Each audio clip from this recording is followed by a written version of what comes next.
Freedom Ride, Part 2. Case Study, E-Scooter Safety Recommendations by James Poyner. Electric-powered bikes, scooters and skateboards, e-ridables, are becoming increasingly popular, with many owners and their parents seemingly unaware of the laws and the dangers around using them. As we discussed in Part 1, Manningham and Nillumbik Bulletin, March 2026, educating young people and their parents about the dangers of e-ridables is becoming a priority for governments and enforcement agencies. The Coroner's Court of Victoria has renewed its recommendations for better education on the use and dangers of using e-scooters, following the inquest into the death of a 14-year-old in 2025. The cause of death of Jeremy was identified as injuries sustained from e-scooter rider versus car. The report indicates the e-scooter, a Wuda brand, was likely fitted with a 900-watt motor and capable of travelling between 40 and 50 kilometres per hour. Between November 2025 and January 2026, the Transport Accident Commission conducted a safety awareness campaign entitled E-Scooters Are Not Child's Play.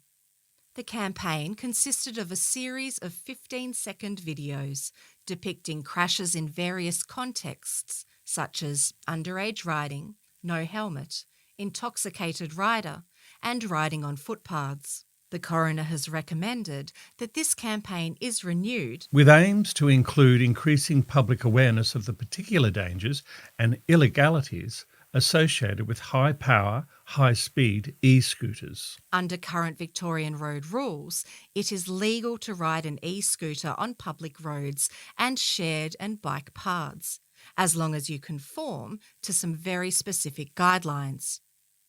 A legal e-scooter is a device which has a maximum speed of 25 kilometres per hour when ridden on level ground, transports one person while the person is standing or seated, has two wheels, one in front of the other, has a footboard between the front and rear wheels, is steered by a handlebar, and does not weigh more than 45 kilograms.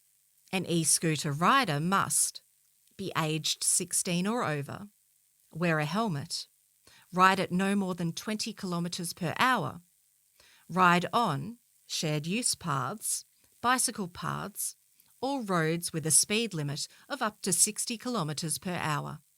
Use flashing or steady front and rear lights if riding at night or in low light. Park responsibly in a location that does not disrupt pedestrians or pose a safety hazard. Keep to approved areas if using a hired e-scooter. And critically, an e-scooter rider must not ride on the footpath, ride an e-scooter capable of more than 25 kilometres per hour, ride on roads with a speed limit above 60 kilometres per hour, ride under the influence of drugs or alcohol. You can be breath tested and lose your driver's licence. Use a mobile phone. Carry passengers or animals. Ride in tandem, side by side. If caught breaking the road rules regarding e-scooters, there are a number of fines based on the offence. For riders under the age of 16, it is a $305 fine. Searching the Coroner's Court website for e-scooter identifies other reports of deaths using overpowered e-scooters. Notably is the inquest into the death of Mustafa Abuid. Mr. Abuid was riding an e-scooter with two 1,000-watt motors, one on each wheel, powered by a 60-volt battery, and the scooter was capable of travelling over 60 kilometres per hour. Mr. Abuid fell off his e-scooter while not wearing a helmet when he hit a speed hump at a speed approximated between 40 and 49 kilometres per hour and subsequently perished from his injuries. At the time, the coroner recommended changes to the law, including a ban on importing of high-powered or overpowered e-scooters, a ban on selling high-powered or overpowered e-scooters, and the forfeiture of high-powered or overpowered e-scooters if used on public roads and road-related areas. Of note are the responses from the relevant government and enforcement agencies.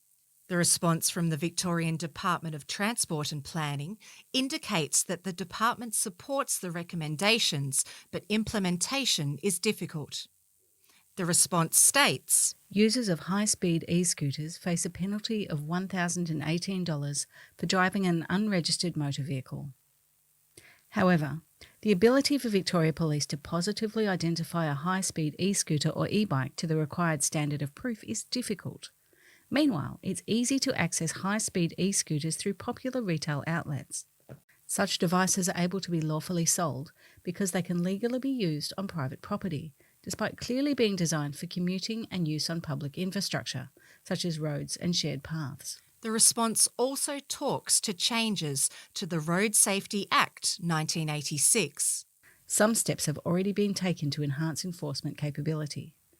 The government recently amended the Road Safety Act 1986 to authorise law enforcement officers to use prescribed speed detection devices for e-scooter offences.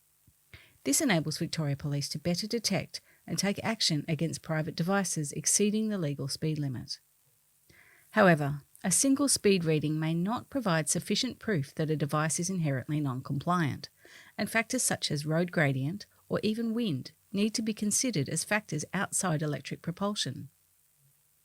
As such, speed detection alone may not meet the high evidentiary threshold required to justify forfeiture.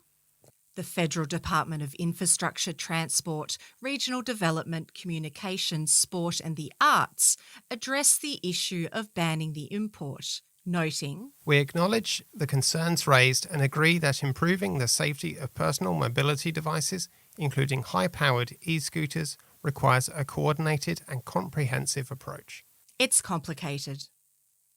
Given that it is not illegal to own an e-scooter capable of travelling faster than 25 kilometres per hour, and that as long as you are riding it on private property, you can effectively do what you want, it is easy to see how consumers can be vague on what is and is not legal on public roads and footpaths. This is exacerbated by some retailers marketing high-powered e-scooters travelling up to 70 kilometres per hour as commuter vehicles.